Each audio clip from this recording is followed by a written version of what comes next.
Hey, what's going on? And good morning, everybody. This is David Pendleton, and we're going to be covering the NASCAR 9-Hole Cup. This tournament came out of nowhere, and what a weird day it is to be making a qualifying round video on a Friday. A little bit strange for sure. But, we're going to hop into these replays. If you're not a subscriber, I please hope that you become one by hitting that subscribe button. Also, if you like my videos, please take a moment there to give it a thumbs up. That really does help me a lot. And it feels good to be back creating some content. It's been a long while. My family is doing much better as far as the sickness goes. Now, my wife still has a pretty nasty cough, but I think she's on the upward trend. So I appreciate everybody who's asked me how the family is and who's commented. It really does mean a lot to me. So thank you. Thank you very much. Okay, so let's talk about the tournament real quick. Hole number one, probably on any division is going to be a must eagle if you're going to be looking to compete in this tournament. It's a very short, easy par four. We can nearly drive the green on it, making it for a very simple chip in or putt for eagle. And then we go on to hole number two. That's a par three.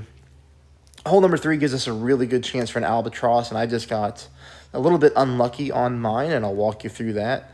And we kind of just fast forward this onto hole, number 8, which is a tricky par 4, but we do pick up an eagle on that one. And then hole number 9, I really think is going to eat a lot of people up and, be a par 5 that's very long, but a lot of people will birdie it, but we do pick up the eagle on that one. So all in all, a lot of great shots to share. Let's go ahead and hop right into these replays. Okay, here it is. This is hole number 1. You could definitely use a katana here if you wanted to. Just for the simplicity of everything, I'm going to go ahead and go with the Kingmaker here. But we are going to go full top, and we're going to go full right side spin, which is 3 bars. Now from here, I'm really just going to do a set landing position, which I'm going to talk about a couple times in this tournament because we just have the right winds for it. Since I'm going over the rough, and I'm going to be using overpower, and I don't have much of a crosswind mixed with the headwind. You see what I'm going to do here? I'm going to put my green inner ring kind of over here by the rough line. Now, obviously, we cannot hit a great right, but here, you're going to see me use almost max curl as well. So almost max OP, almost max curl to the right. And you'll see here this ball comes in really nicely and does exactly what I need it to do. I do think that's the best way to approach the hole if you have lower level clubs. This week is a fairly easy golden shot. You could use a berserker if you wanted to, but I will tell you I had an opponent use an extra mile 6, I believe. It was either 6 or 7. Either way, pretty much the same considering it only has 4.5 bars of topspin, and they had no problem getting in the same type of area that I was in. That is going to leave us here with a very easy chip-in shot. You know what we're doing with the Endbringer or your wedge. We're going to go full top spin. Here I use half a bar of side spin to the left, and I just offset since I'm getting a little bit of a wind push from left to right. You can see here I put the ball guideline to the left-hand side of the cup. There is no need to move your rings in this situation. We're dead center for an eagle. All right, that's going to take us on to hole number 2. Hole number 2, you can see I'm playing 20% at minimum distance of my sniper.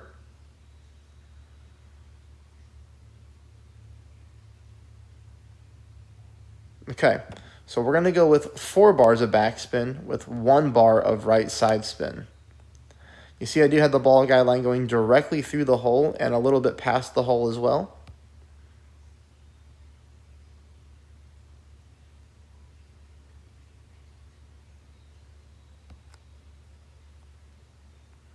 We do hit a perfect ball. This is a normal shot.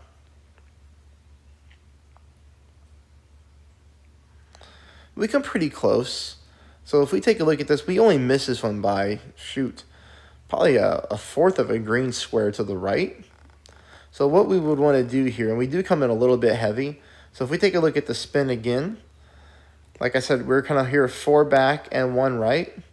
We might just want to go with a little bit more backspin. So call it a 4.1, 4.2. And then what I would try to do is try to play this 0.7 bars of backspin.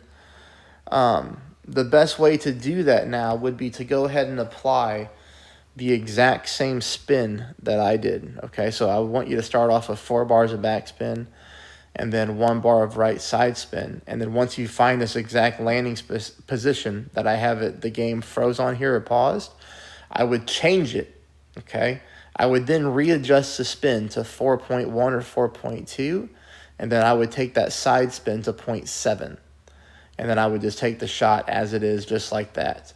I think that's going to be one way to help us correct this shot. But all in all, I think this is a more difficult hole to get the hole-in-one on, but that's what I would try if I had another chance. This is going to bring us on to hole number 3. Hole number 3, this is where I want you to be careful, okay? Because we get a really nice rough bump opportunity for the albatross. But the problem for me was I got too much distance on my drive in order to take the rough bump with a Goliath. And I know some people would be taking it with a backbone or a grizzly, to each your own. But, here I use a katana. And you'll see what we're looking to do here. Max side spin to the right. And I put all 6 bars of top spin on it. Now, I have my yardage set up at the +1 with the orange ring at the rough. And the reason that I'm doing that is because I have headwind, and I do want to flip the camera around to properly pull my rings. Now you can see here I still have room on my driver, so I'm just doing a regular shot with max curl to the right. And by regular shot, of course, I mean no overpower on this one. And this ball's going to kick off the fairway to the next fairway and roll in very nicely. The only problem is we had too big of a roll here, and you're going to see what I mean. First thing to tell you about this rough bump is it's best to play it with no side spin. So it's best to apply your top spin and then put the ball guideline through the middle of the hole. That gives you the best opportunity on this hole to get the albatross. The side spin just kind of messes it up for some reason. Now, here you're going to see I have my thorn and then I have my Goliath. Like I'm caught in between clubs. So realistically, what I would have rather have done on the drive is I would need to take top spin off. So you players that are playing with 4.5 bars of top spin, you're going to be better off here because you're going to get less distance on your drive. And this is a situation where less is better. But I am able to still take the rough bump with my Goliath. It is an absolute minimum distance for me. Now, for you, you're going to have to double check your own distance of your club because you're probably going to get less yards than me on the drive if you take my advice. So there might be a situation to where you're at, medium, mid, or max of your long iron. But you can see here I barely have rough to work with, and we do want to pull this one 0%. 0% at whatever distance of the club that you are at is going to be best for this hole.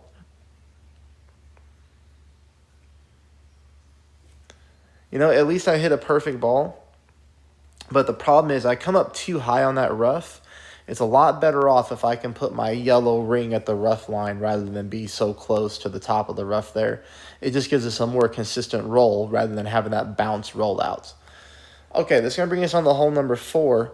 Hole number 4, I'm a little disappointed here. I don't like this hole in rookie. I'm going to much more prefer it when we get to take this shot with our sniper. But regardless here, you can see that I did go with 1 bar of left side spin and 3.5 bars of back spin. I am playing with my yellow ring on the green. I think that's important to call out, yellow ring on the green. Now, I want you to notice here that end of my ball guideline is about a green square short of the pin, and as you can see, it's aiming at the left-hand side of the cup. Now, the reason that I did that is because I missed this shot by a fraction to the right-hand side on my other account. And, of course, I played at the same percent elevation and the same distance of the club. Here, I hit a great ball to the right, so this isn't even going to be close.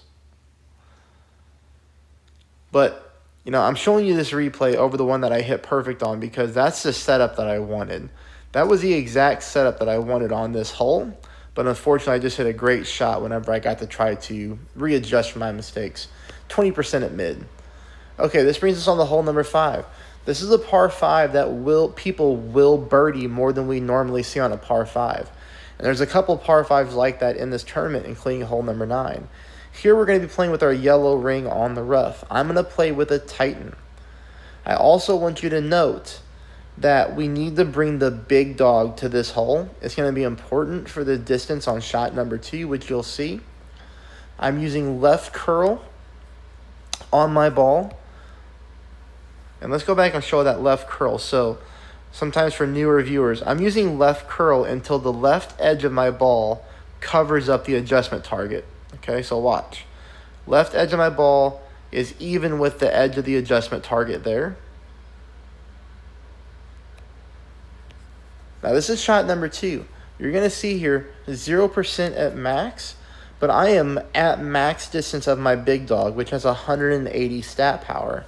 If you're using the sniper, you're going to have a much more difficult achieving this shot. If you would like to use a Kingmaker, you're going to do yourself a big favor by reducing this wind and making this shot easier for you. I did not use a Kingmaker on either of my accounts. I did know that I can make it with a Titan. But again, you got to use some overpower. And on this particular shot, you're seeing me again use the curl until the left edge of my ball covers the left target. And this is a really nice spot to be. We're on the fringe and we're chipping in for a tough par 5. And this is what the chip in looks like again with the wedge max top spin. I'm just showing you for the wind angle. Some people like to see it all, but we drop it in for the eagle. That's going to take us on to hole number 6. Hole number 6, I'm going to show you 2 ways to play. The first way is not my preferred way. Again, this is not my preferred way, but I just know that people are going to see this wind angle and they're going to want to drive to this side. I do not think this gives you a better advantage for an eagle. I do believe that playing the way I go for shot number, or the second way I show you, is the best way to approach this hole. But when necessary, I do try to cover multiple ways to play a hole.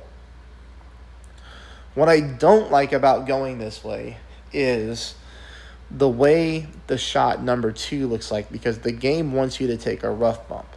And you can, but the only reason that you're not going to see me play a rough bump here is because my opponent tried, and he hit a perfect ball, and it looked like he adjusted pretty well, but he is stuck in the rough. You can't tell by the graphic there. But he is stuck in the rough. Now, he saved the shot because it's so short to pin. However, this is just a weird slope. It dips very heavily into the sand. So, if you want to play the rough bump, by all means, go for it. I am playing this shot at 0%.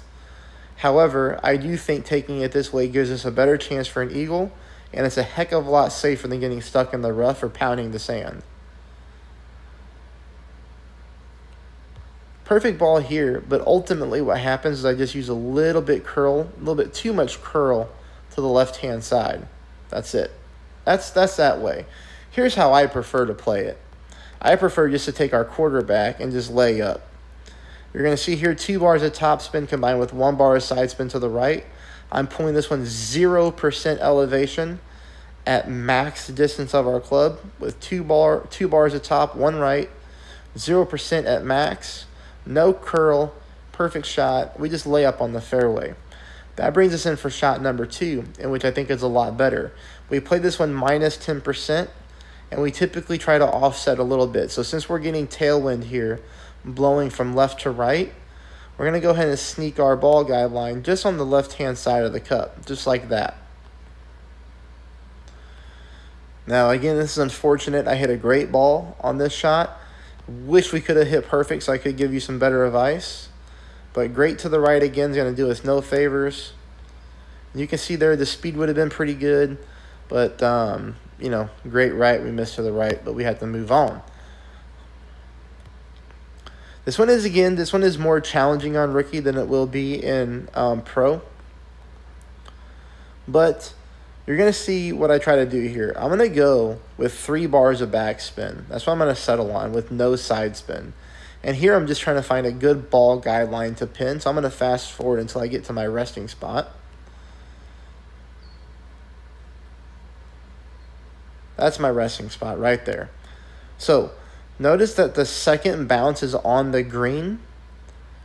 And it's 1 square up from the fringe, kind of in the corner of that darker green square. So right before the second bounce is a light green square. I'm in the corner of that dark green square with 3 bars of backspin and 10% at mid. Perfect ball.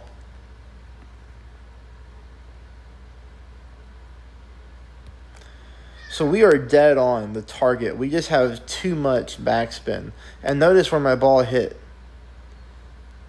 Right there. So pretty much exactly where we were aiming, it looks like. It looks like it's in the corner of that dark green square. So we really, really like that landing position. So what you're going to have to do is start with 3 bars of backspin, find that landing position, and then you're going to change this shot to about 2.6 bars, 2.5 bars of backspin, somewhere in that range. Does that mean everybody's going to make it for a hole-in-one? No. It's going to depend on your wind strength and things like that. But you can see here, I think that's a really good way to explain it, to try to pick up a hole-in-one. Come here, buddy. All right, that brings us on to hole number 8. Hole number 8 is a fun shot. It really is. I always like playing this one. Very, very, very rarely do you see anybody pick up an eagle on this hole. But, hey, we do get one. And I wish it was going to be in the final round on Sunday. But I'll take it. It's a great replay to show with the community, and it's a lot of fun. We're taking a katana here just simply for the side spin and just to make sure that we have enough distance for shot number 2 with it being a P2 ball. We are bringing our Guardian. I don't care what level you have the Guardian in. We are bringing the Guardian for a 0% at max distance shot. We're going to go absolute full backspin with no side spin at all. No side spin, no side spin, 0% at max. Now we just have to figure out what is the best way to explain this to everybody. Well, with my Guardian 7, which is very high, I know, you can see my orange ring is right up against the fringe line, and my blue ring is almost touching the cup. Now, the issue is a different Guardian level, you're going to have different ring sizes. So I just kind of need you to try to figure out what's going to be best for you to figure out where this ball is bouncing at coming down the slope. That's my resting position. So you can kind of see I've got the ball guideline trying to aim at the pin. Again, this is 0% at max.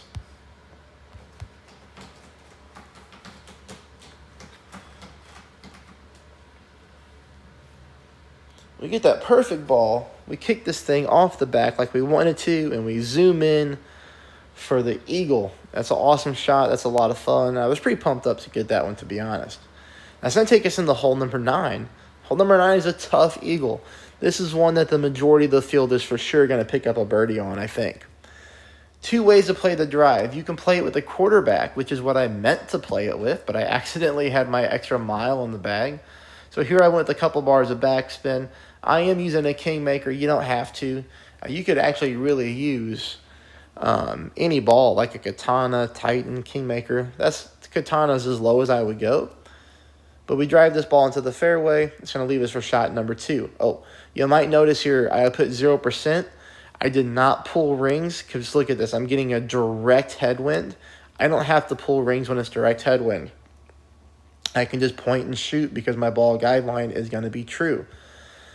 Same thing here. This is also a 0% pull for future reference, but because I'm getting a direct headwind, again, I can just point and shoot. I don't have to pull rings. My shot's going to be accurate. I'm going with overpower. Now, unfortunately, I hit a great ball to the right, but it's no harm, no foul. I do skim right here and just roll from fairway to fairway without clipping the rough, which was nice. And then we're going to bring us into this shot, which is our last shot, 0% at mid. Make sure when you're using backspin on your thorn that you do have the ball guideline going to the hole. This green is a little bit weird. Sometimes it gets glitchy. But again, I pull this one here 0%. I'm pulling it at mid distance of my club. Now, we almost adjusted too much on this shot because you're going to see we sneak it in the left-hand side of the cup. So it was very close to missing, but we do make it. All right.